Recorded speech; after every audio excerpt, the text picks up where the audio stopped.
And good morning. Welcome. It is May the 27th. For those of you in the US, you're enjoying your Memorial Day weekend. For the rest of us, we are at work. And so today's topic is virtual business systems. And we're going to be looking at 5 different areas that I think are key for virtual remote teams today. And I think today's a great case in point. For those of us that are outside of the US, not having a day off, we keep the business running. And that may be a reality that there are certain days of the week, certain days of the year where team members are continuing to run while others enjoy time with family. So this is part of the PlanDoTrack series of programming. My name is Jennifer Britton. I want to welcome you. I'm the author and host of this series of programming. These books are geared, they're analog, hard copy workbook planners.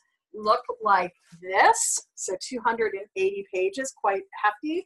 Part workbook, which is the first 125 pages, and then part planner for you to really get focused in on what's important to you as a business.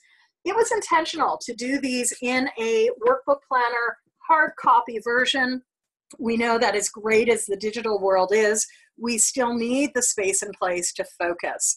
And so today we're talking more about systems. What are those things that you might be doing more than once a day, once a week? And I think today's session will be of interest to a couple of different types of groups. Maybe you're a virtual or remote leader, team member. Maybe you run a remote business or a virtual business. You could be an author. You could be a creative. You could be selling products on any one of the online storefronts. Really, today's session is about getting you to think about how do you ensure a consistent experience when you have multiple players. So in the last few months, the last few calls, I host these about once or twice a month. We've been looking at management, project management. Last month's call on PlanDoTrack was about matrix management. And so we're going to look today at systems. And systems are key for a couple of areas. I really dig into this area in section 3 of the workbook planner. And as I write there, systems are great because they create consistency. If I'm here in Toronto and you're in LA and we have a colleague in London, in the UK, maybe we have another colleague in Abu Dhabi, we really want to make sure that systems are creating a consistent experience. They also allow us to replicate things from location to location. And given that we are probably utilizing all of the same systems and strategies, it also allows a business to scale. The other benefit of systems, where we're doing things consistently, is that it allows us to have less effort. And who doesn't want more time in today's business context? We need that. So systems become increasingly important when you have multiple people in a team at multiple locations so that there is a similar experience. As a former global leader myself, a big part of my work and the work that I was measured on was how did I enter into an office, work with the team there to create systems which would house information, systems which would capture institutional knowledge and create that consistent experience, even if team members were rotating in and out. And I think this is just part and parcel of today's world. So systems can be beneficial for a variety of things. I'd like you to think about the things you have in place. Before I get into today's presentation, what are the systems you have in your business? How does that help you? And what does it allow you to do? Maybe more consistently or more easily. Perhaps you're a business that has grown in the last year and you've been able to say to people, okay, new people who are coming on board, this is how we do things. This is where you go to find information. Systems make sure that we're not reinforcing or replicating the wheel every time. Well, as I've worked across many industries for decades now, I've really seen that there are some key systems that help all of us. So for virtual remote businesses, these include sales and marketing, product and program services, client or customer onboarding and registration. We're going to talk a little bit about financial systems and communication. Again, I'm talking very high level. One of the interesting things is with systems, we need to be aware of our local level legislation. And when you do have a virtual remote business, you need to ask yourself, what other implications are there if we're spanning countries, continents, different sets of government? So let's take a look. And again, these are not anything more than a very high level. You'll really want to think through what is important for you. If you're taking notes, and I would encourage you to take some notes, you might just really want to break this down, break a sheet of paper down into 5 buckets. We're going to be looking at each one of these. And the example here that you see, this worksheet, actually comes from the Coaching Biz Growth Lab. That is an ongoing group coaching program that I run throughout the year. It's been running for 2018 and into 2019. Will continue into 2020. It really is geared for coaches who want to grow their own business. Increasingly, I've been having a lot of solopreneurs say, I'd be interested in joining. And so contact me to see if that program's a good fit for you. Now, if you are a leader, I've got a whole other arm of the business that is open for you, really geared for you. And that, of course, is a Teams 365 Leadership Lab. There's a lot of cross-section and a lot of cross-cutting areas here, which is why in PlanDoTrack, you'll notice the section that this falls under is known as ... It is known as Marketing Essentials. And you might be asking, well, why are systems in marketing? Well, all of this is about building that business framework. And so we're going to look at how do we define it. I define system as a system is something we can replicate. Systems are useful for things we repeatedly do. They enable us to have multiple programs and services being offered at any one time. They also allow us to delegate and hand off items to others. And so from a high level, we're going to look at these 5 areas today very quickly. Ultimately, as we go through them, we also want to make sure that we're keeping in mind those people we serve. In some business language, of course, that is known as your niche, your niche. It could be your stakeholders, internal and external. It could also be your customers. So central to this whole discussion today is we want to think about, who do we serve? Why are we in business? What is the thing that people want from us?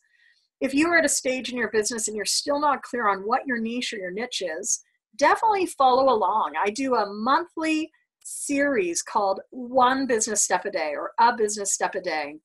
And this really is 30 days of prompts to get you thinking about your focus. We've looked at things like building relationships. Last month was about content creation.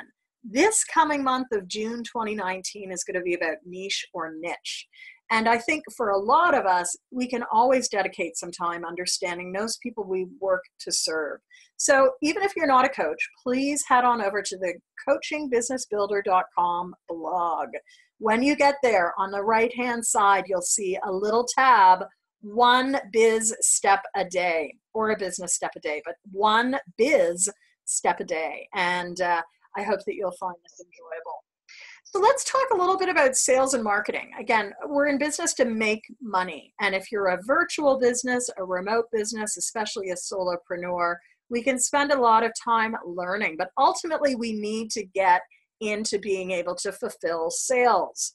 So maybe you have a digital storefront. How is that set up? How is it set up to do perhaps automatic downloads when someone purchases an ebook? Is there an autoresponder that gets sent out as well, thanking people? And how are you accepting money? These are big issues, but we once again want to bring it down to, who are we serving? For example, I do a lot of work with solopreneurs, virtual remote solopreneurs, and I know that order fulfillment for them needs to be quick, fast, and painless. A lot of them want to pay online, and whether it's with their credit card or the option of paying by PayPal, they just want to set it and forget it.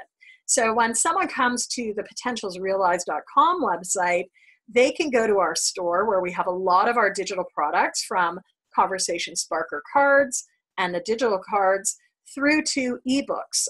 One of the projects I launched earlier this year is the weekly journaling prompts. And it's a cute little booklet that you can print and download for $7.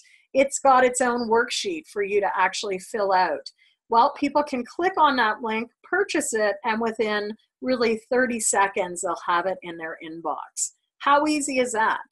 Well, easy for them, but it took me as a business some time to really research the best solution for us and to figure out what is going to work well.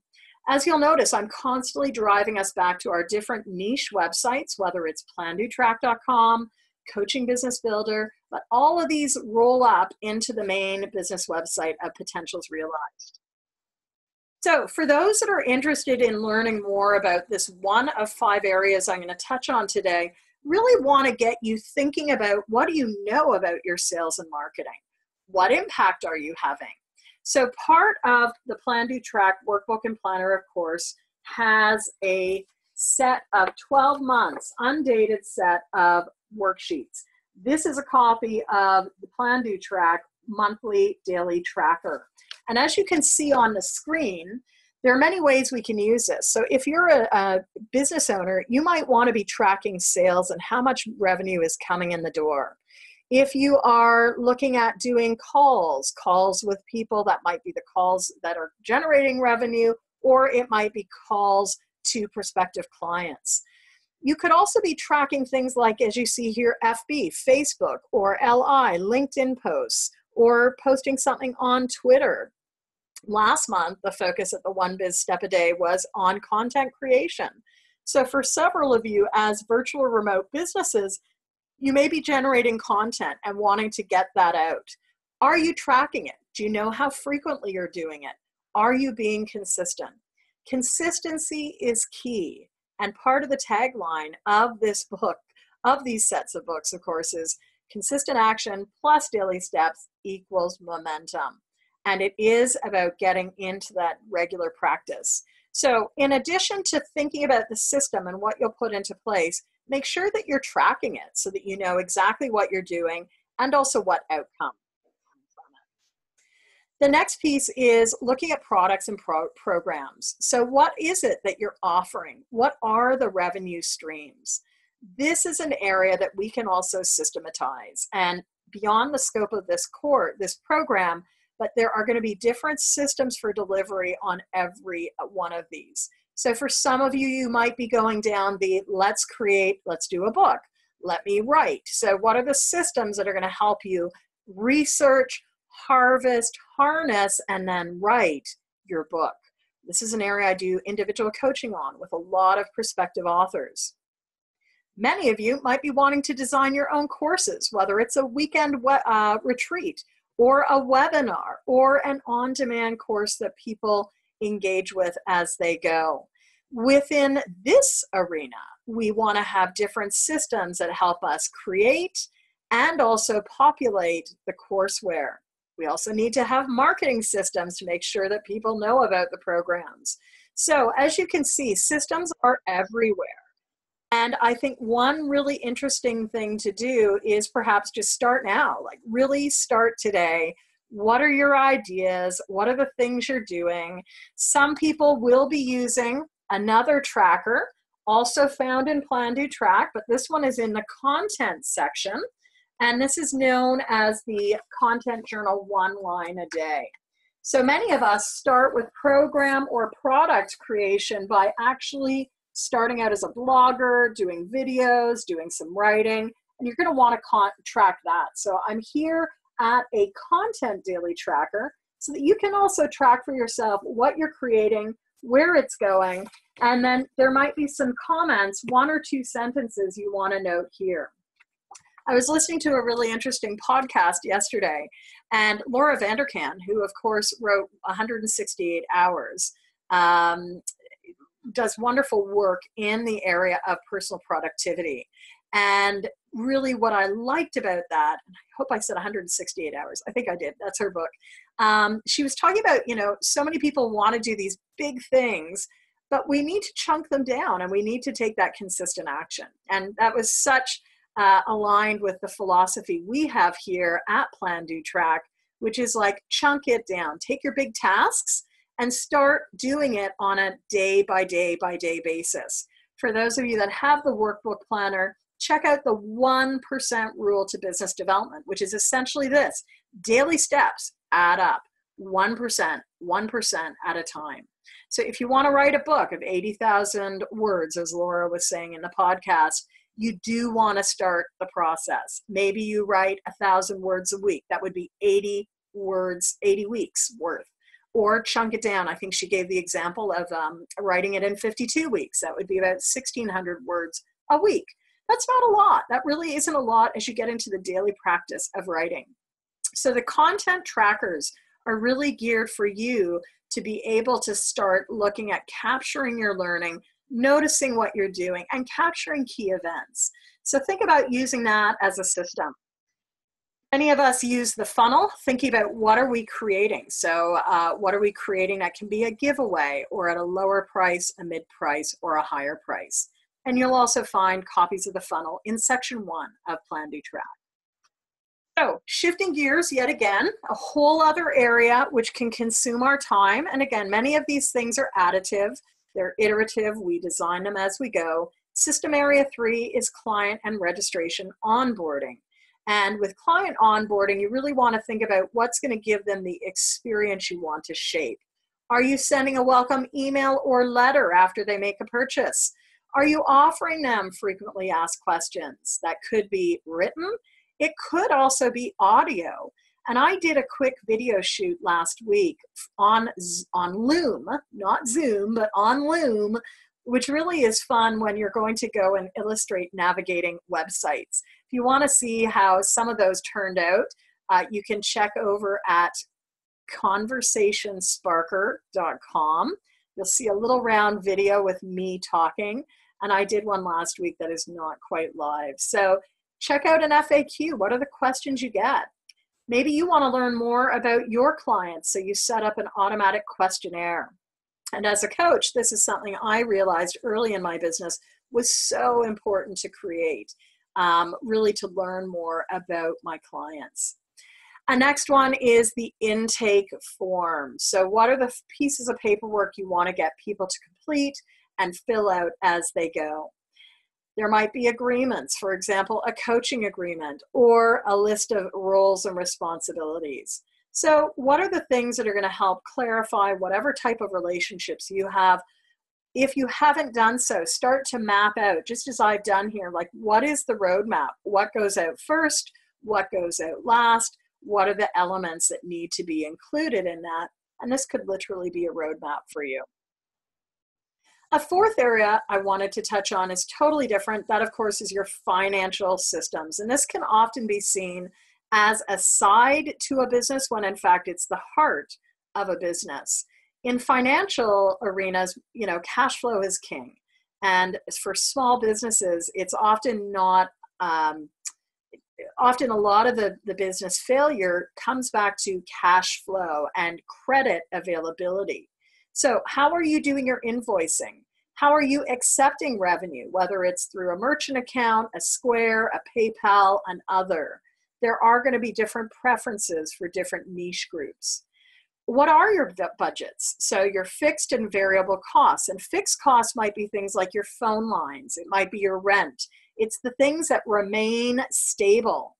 I had some real eye-opening experiences a few years ago when I realized that we were paying way too much for communication. Yes, I run a virtual business, but some of our cost lines were huge. So you do want to look at what the fixed versus variable costs look like. We also want to make sure we're clear on what are the revenue projections, as well as taxation and all the different areas that you work within. Ultimately, notice the ebbs and flows throughout the year. A next area is communication with customers, and that might involve a number of different things. Who's on our team? How do we outreach to prospective customers using social media like Instagram, Twitter, or Facebook? It could involve our personal communication and making sure that we're keeping people up to date by voice, in person, or through newsletters. So communication, letting people know what you have on the go, can be also a really important arena for marketing, relationship building, and reputation. What else? What else are the other things you want to make sure that you're looking on as a business? And how are you systematizing this? Do you have a content calendar? Are you making a plan around what you're going to focus on a consistent basis? And again, this is where PlanDoTrack can come in to be of use. Over at the back in the content area, you've got space to start mapping out your content. So just, 1 month at a time, you can really do some brainstorming work and then start arcing it down into, like, on a monthly basis, what is our focus going to be? What's the theme of January versus February, March, April? As someone who is a writer, I know that writing block and just like creative block can happen to anyone. Having some content ideas can really mean a flowing process. Personally, I like to spend time in the early part of November before things get really busy to do out my next year's content calendar. I started doing this a couple of years ago after spending many years of just like throwing arrows, and it felt like throwing arrows and throwing darts, where I just come up with a topic in the moment. Now, as someone who is needing to streamline, because it can take time and energy to really be constantly creating on the fly, I find that having a monthly calendar is invaluable. So I set it out in November. Yes, there is some flexibility and movement, but it does mean that when I get to the start of every month, as part of my monthly planning, I'll look ahead and take note of what I had originally anticipated. Based on what is going on in the conversations with customers, based on the questions that are coming in from clients, I may change it or I may keep it as is. So think about that as well. Now, for some of you, you might also be managing a team, and I could not say or step over like team communication. We want to really think about what's enough and what is too much. Are we using the right channels? Team communication today can be email, instant messaging, Slack, phone calls, team meetings. What's enough? What's the best channel? What's working? And that's where I say internal best practices are really, really key. A big vehicle for team communication, of course, is team meetings. And if you haven't viewed the Effective Virtual Conversation website, do check that out. That's my 2017 book, Effective Virtual Conversation, which I call EVC for short. And that is all about 8 essential meetings, 8 essential meetings. I talk about the questions you want to ask as you go to scheduling your meetings. Do you have the right people at the table? Do you have an agenda? Have you dedicated time? So if you're interested in more on that, click on over to effectivevirtualconversations.com. So really, as it comes to systems and habits, systems create our habits, right? They help under-anchor what we do. I like this quote of like today's preparation equals tomorrow's success. Part of the reason why I felt so strongly to produce a workbook planner, it comes from my years as a project manager and program director. 10 minutes of planning today can save an hour or more of unfocused effort. And as our margins become smaller in terms of time and profit in certain industries, it's really key that we're lasering into what's important, what we want to focus on. So habits come out of our systems. Habits often are formed through our routines. Habits are things we do unconsciously many times. It's just what we do. I have habits around making sure I get to the pool, not just once a week, but I go 4 to 5 times a week. It's what I do.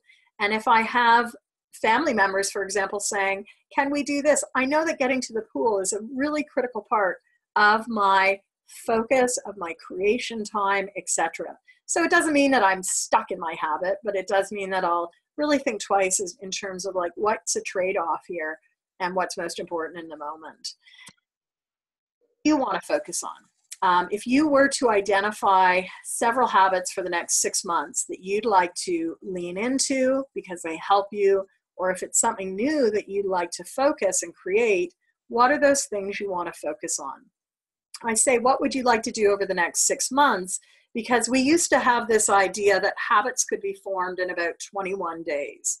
A lot of research in recent years has been seeing that habits take almost 60 days to form. So it does require repetition, and we do need to dedicate space until those things become just the way we do things. You'll notice that these calls usually, not always, but almost always fall now on a Monday at 11 a.m. For years, I used to just earmark Monday. It could be 9, it might be 3, it might be 11 or 11:30.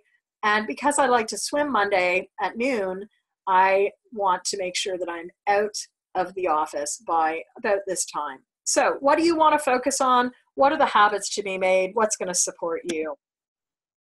Ultimately, in making this work, we need to dedicate time and we need to dedicate reflection. If you saw my post last month on project management, you would have noticed I really shared this graphic of impact and probability. So what are the things that are going to have very high impact and are likely, very likely to be giving us an impact? We want to focus our attention there. In fact, you might, it's interesting, these are the green and this is the red. Personally, I would shade these green, like if it's giving me high impact and very likely, I want to put a green there for go. Let's do it. And we do want to look at starting systems one at a time. Daily action or daily steps plus consistent action equals momentum. That is the tagline for PlanDoTrack. So making it work, talk to your team. If you are a remote team, have meetings. I meet with my virtual assistant once a week. It's interesting to note, like we've been doing this now for a year, and if I wait until Tuesday, the week seems to go awry. If we get a meeting in early on Monday, works really, really well. So make it work, figure out what's going to work best for your style, your team member's style, and then really be open to putting issues on the table in all your varied ways. I've pointed to a couple of great resources for you to check out in PlanDoTrack on this call. Of course, the monthly daily tracker, and there's a sample here to show you how you might use it. In a future call, I'm going to talk a little bit more about the 1% rule to business development. I touched on that today, but it's really also at the heart of this work. And of course, you'll want to check out section 3 of PlanDoTrack. For those that are virtual and remote team leaders and team members, check out part 3 of Effective Virtual Conversations. And this is a topic area that we dig deeper into on Fridays in the 2nd and 4th week of the month at the Teams 365 Leadership Lab. That is a coaching group for leaders. You can join others from across different industries, or at least join me for some spot coaching and some learning resourcing. So next call's coming up. We've got signature programs coming up on Monday, June the 3rd. We've also got on June the 17th, 5 core skills for remote team members. So depending on your focus, join me for one or both. Both of these calls will happen on a Monday at 11 a.m. for 30 minutes.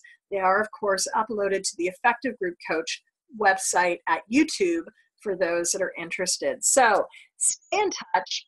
If you've enjoyed today's topic, pick up a copy of the planner. You know, for less than $30, really a good investment. I've been excited to see a lot of 5 stars around this. You do want to make sure that you also maybe learn a little bit more on a regular basis. So there's the 19 productivity tips, which is available over at our Teams 365 Teachable site. Hope you're leaving with a personal action plan. As a result of today's session, what are you going to do? In the next 6 months, what do you hope you will have done as it relates to system? And what are your longer term goals? If you've enjoyed 30 minutes with me, imagine what 4 hours would do. And later this week on May 30th from 10 to 2 p.m. Eastern, I'll be creating a pause in the PlanDoTrack virtual retreat. So that is available to you. Longer term supports for coaches, a lot of ICF CCE programs, for virtual leaders, the Teams 365 Leadership Series, and for virtual and remote teams, there are a lot of different programs, including the Leadership Lab and also virtual sessions for you. For virtual entrepreneurs, this is where the Coaching Biz Growth Lab comes into play. And that is not just open to coaches, but to any virtual entrepreneurs building their business. So with that, let's stay connected. I continue to enjoy blogging. That is going to continue. You can see blog posts at PlanDoTrack.com, CoachingBusinessBuilder.com, and Effective Group Coaching, Blogspot.com. Over at Instagram, check out Coaching Biz Builder. And just a reminder that on Tuesdays and Wednesdays, I host a quick 5 to 10 minute Facebook Live. On Tuesday mornings, it's geared to effective group coaching. On Wednesday mornings, it's geared to PlanDoTrack. So I enjoy a vibrant business. Each business leg has its own rhythm. Over the summer months when people are planning, my teamwork is slower and vice versa. So with that, have a great week. Our upcoming calls, as I said, are coming up on June 3rd, and I'll be looking at signature programs. That will probably be of interest to those of you that are coaches, trainers, facilitators, and for those that are remote workers, think about core skills. Think about equipping and building up capacity with your remote team members with me on June 17th. With that, have a great week and a great start to June, and hope to see many of you later this week for the PlanDoTrack Virtual Retreat. Take care, everyone. See you soon. Bye-bye.